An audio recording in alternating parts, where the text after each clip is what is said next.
Admitimos que éramos impotentes e que nossas vidas tinham se tornado incontroláveis. Olá pessoal, beleza? Sou Joel Santos, esse aqui é o canal Você por Trás da Sua Mente. Como prometido, aqui estamos. Eu havia falado para vocês, a gente ia falar de um passo por vez. E o primeiro passo de hoje é admitimos. Admitimos que éramos impotentes e que nossas vidas tinham se tornado incontroláveis. Passo 1. A gente não vai detalhar aqui significados, nem etimologia de palavras, nem nada disso. Nós vamos ao ponto. O que isso realmente significa na prática. Você escutou o cantar desse galo aí? Maravilhoso, maravilhoso, muito bom, né? Então, esse é o privilégio que a gente tem de viver aqui no planeta Terra. Admitir, como a gente já falou, é bem diferente de se confessar, né?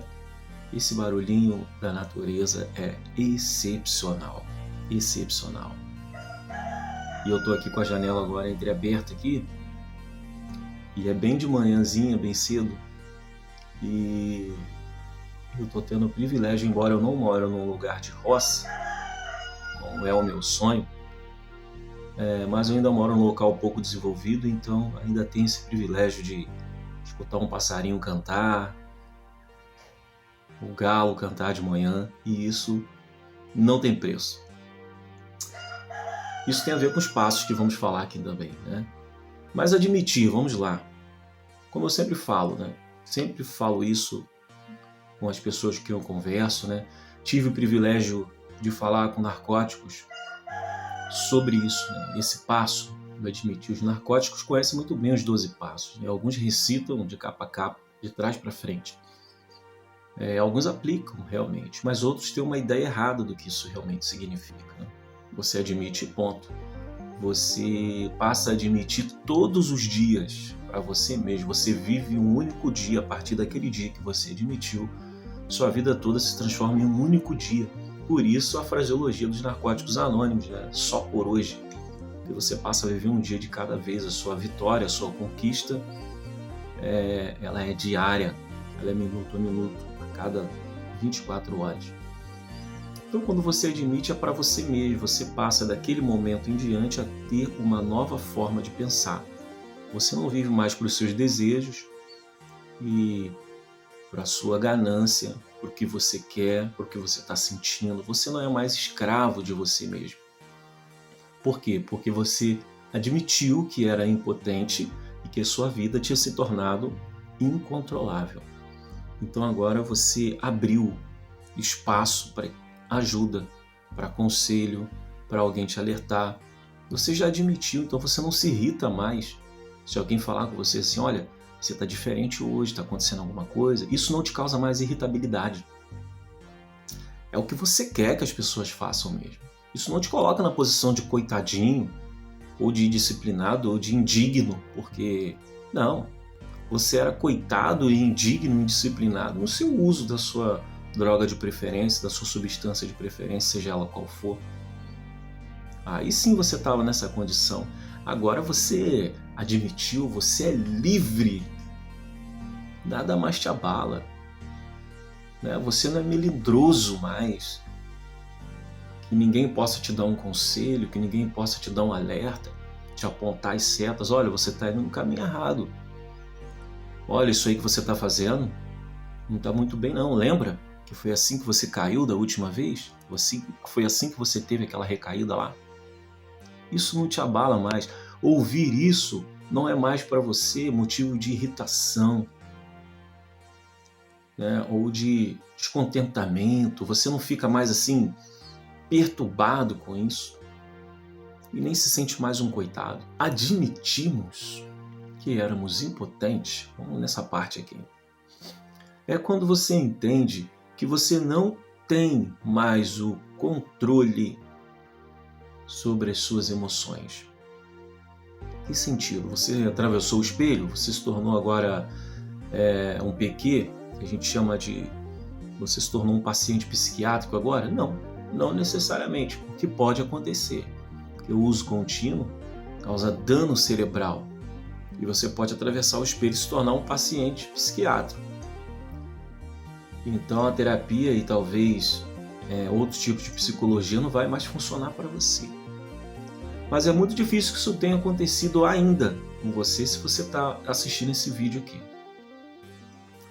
Então, se isso ainda não aconteceu com você, o fato de você admitir que sua vida tinha se tornado incontrolável não significa isso. Significa apenas que as suas vontades e desejos falam mais altos do que o que você realmente é ou o que você realmente quer. É onde você passa a não cuidar mais da aparência física.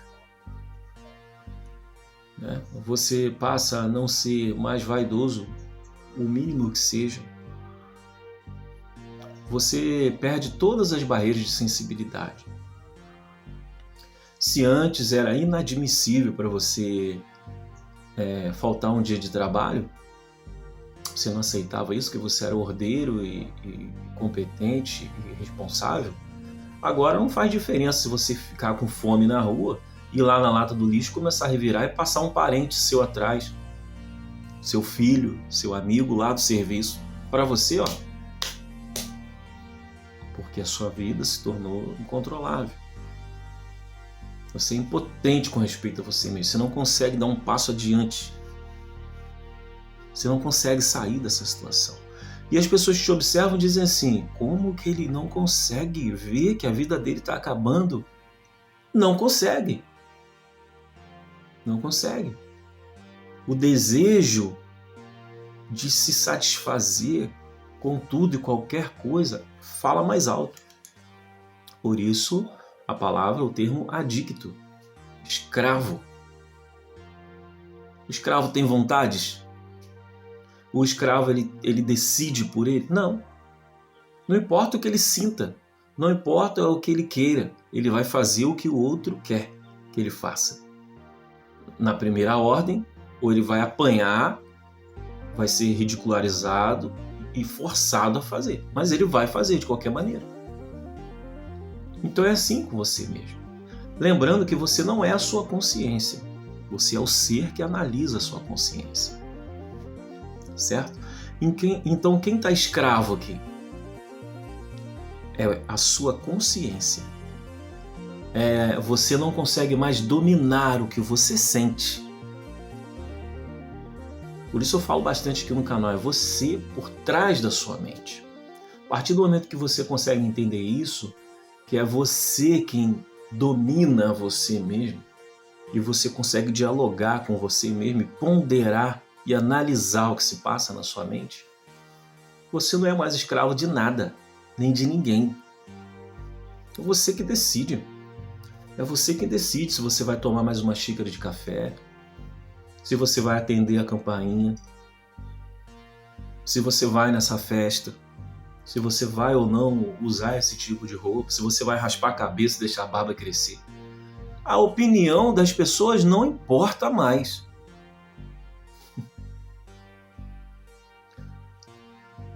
No caso do adicto é o seguinte: o que ele sente não é apenas um conflito com outros, é um conflito com você mesmo. É o desejo da autossatisfação. O que leva uma pessoa a largar tudo, pegar o pagamento dela que ela recebeu do mês, subir um morro, subir uma favela e passar 3, 4 dias lá em cima, só usando droga? A mãe desesperada, a esposa desesperada, os filhos desesperados, e isso tudo não motiva a pessoa a dar a meia volta. O desejo insano. O que é a insanidade? É repetir os mesmos atos, os mesmos movimentos, esperando resultados diferentes. E você, como escravo de você mesmo, dos seus desejos, você vai repetir esse processo. E por mais que você queira alcançar um caminho diferente, você fale para você mesmo assim: não, essa semana eu não vou fazer isso. Mas aí você está trilhando os mesmos caminhos, você está passando nas mesmas ruas, você está em contato com as mesmas pessoas, você está nos mesmos lugares, nos mesmos horários. Como que você vai mudar? Não vai, porque você é escravo. A sua tendência é satisfazer o seu desejo. porque você se tornou nesse momento impotente quanto a você mesmo. É difícil, mas é a realidade. Então, quando você agora, talvez você que não é narcótico, nem é escravo de substância química nenhuma a tal ponto, talvez você seja escravo aí do Netflix, da sua série. Talvez você agora vai ter uma nova visão quando você olhar alguém na rua assim, talvez um amigo seu de infância, que costumava sair com você, todo bonitinho, todo arrumadinho, e agora você continuou na sua caminhada, você se casou, tem seus filhos, sua família, tem seu emprego, e você passa de manhã talvez caminhando ali, ou dentro do seu carro, né, no seu conforto, e você olha esse mesmo amigo que antes era o seu parceiro, revirando lixo 7 horas da manhã, todo sujo, com os pés sujos, as unhas da mão grandes e sujas, fedendo, com mau cheiro, barbudo, magro. Aí você, sua esposa, olha no carro e fala: que ponto que fulano chegou, né? Meu Deus, como é que ele não percebe que a vida dele tá indo pro buraco? Aí você aperta o botãozinho do seu carro, seu vidro sobe, você segue sua vida e a pessoa fica lá. É bem triste. Mas lembre-se, quando você passar por essa cena amanhã de novo, você não é escravo. Graças ao seu poder superior, graças a Deus, você não é escravo. Aquela pessoa é escrava. Dependência química não é uma escolha. Calma. Você escolher, do seu ponto de conforto, do seu ponto de vista agora, usar a substância é uma escolha. Você teve uma escolha, você poderia não usar.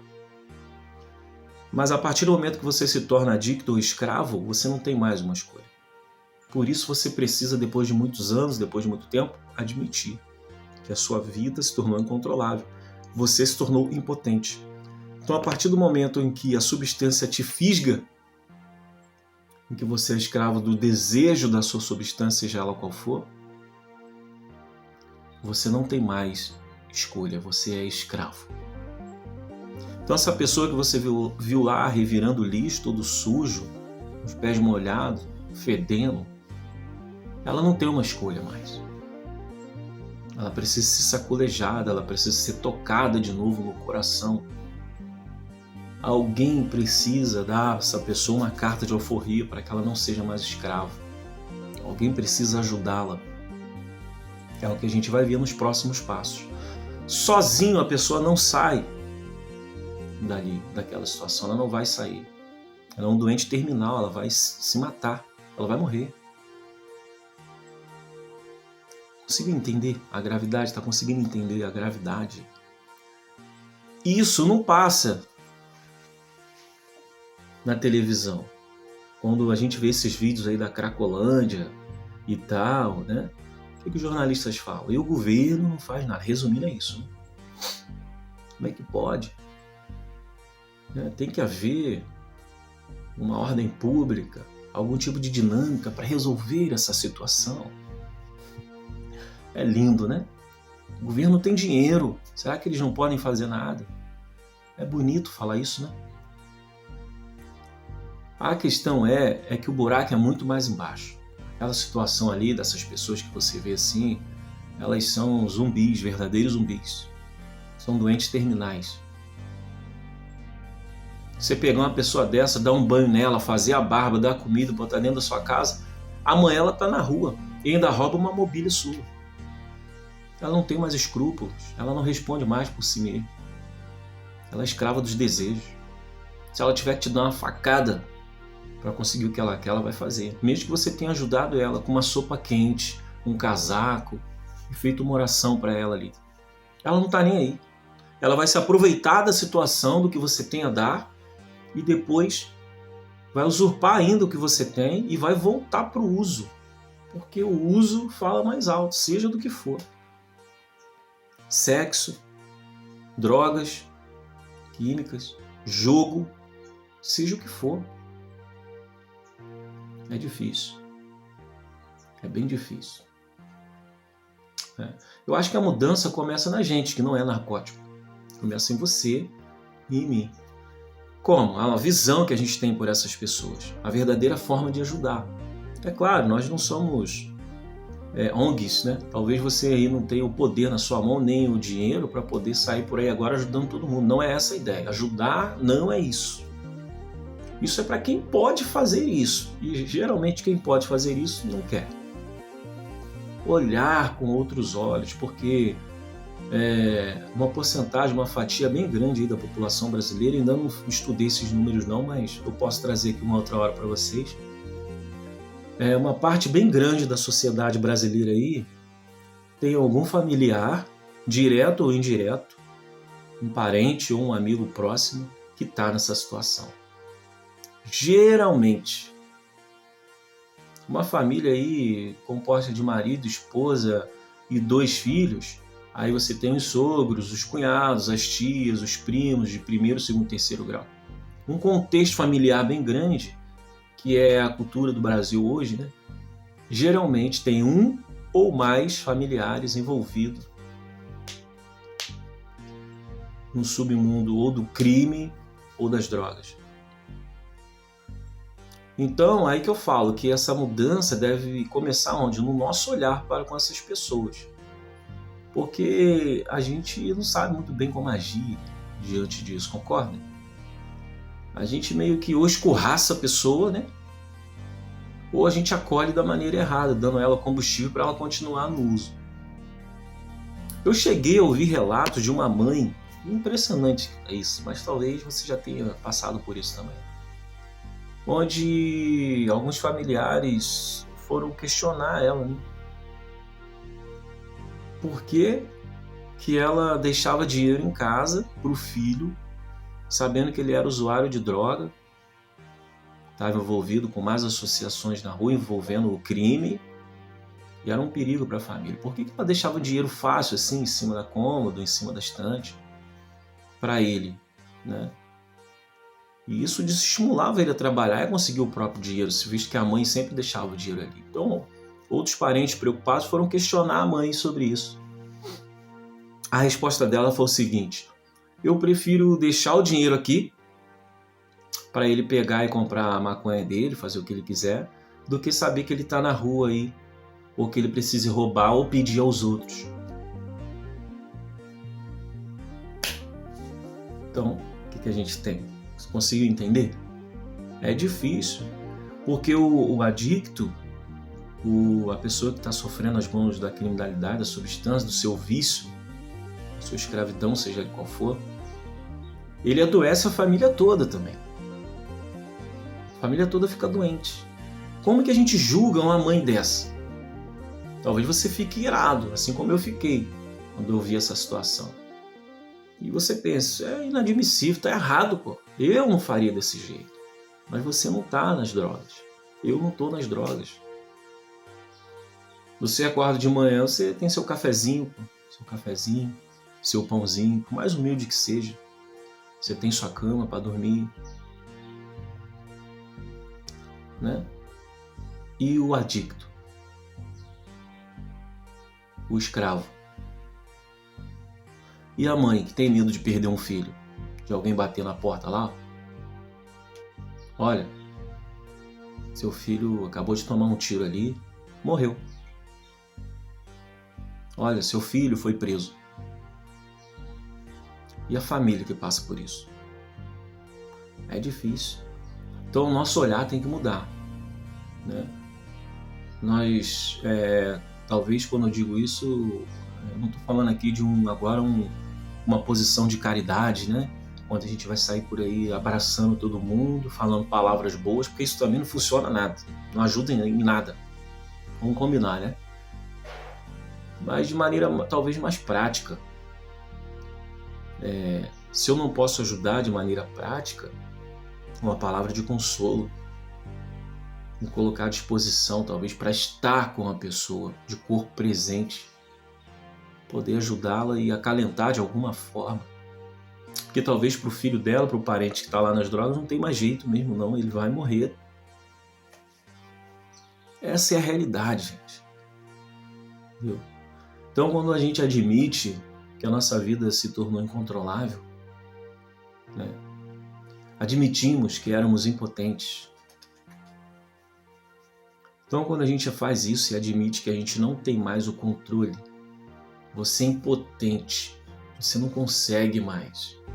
Quando você entende isso, você entende para outra pessoa também. Você consegue, por mais que você não seja escravo de droga nenhuma, de substância nenhuma, mas você entende que a pessoa não sai daquele buraco ali, ela se tornou impotente.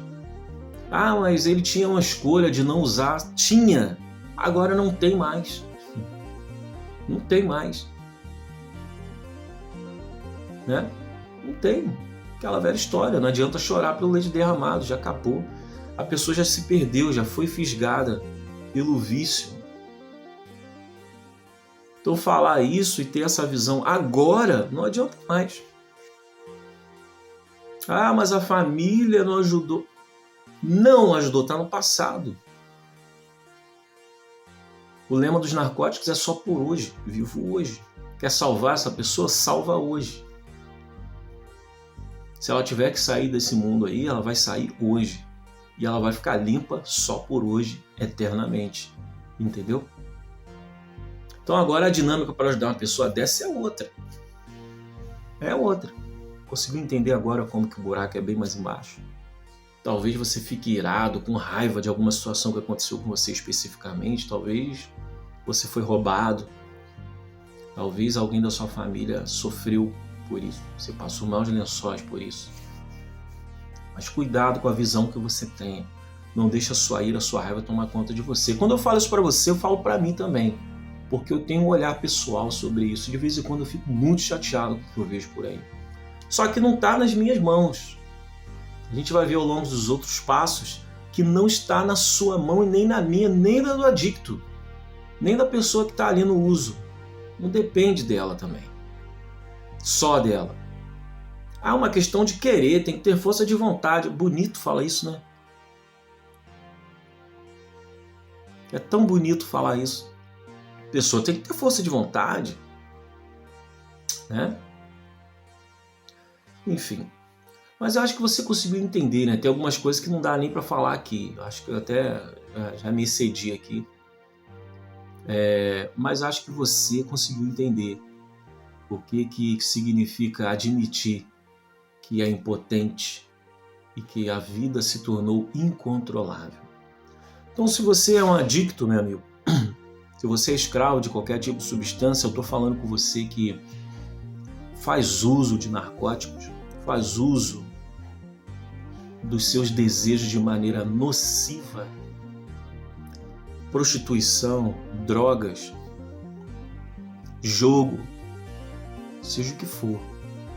Se você tem qualquer tipo de hábito que está acabando com a sua vida e você entendeu que você é impotente diante de você mesmo, que a sua vida se tornou incontrolável, peça ajuda.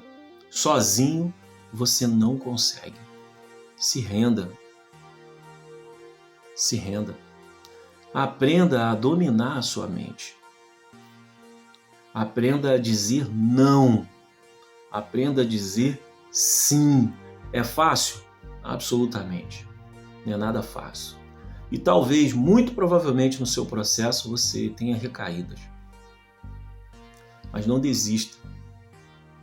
Não desista. O escravo ele não desiste de fugir na senzala e ter uma vida livre.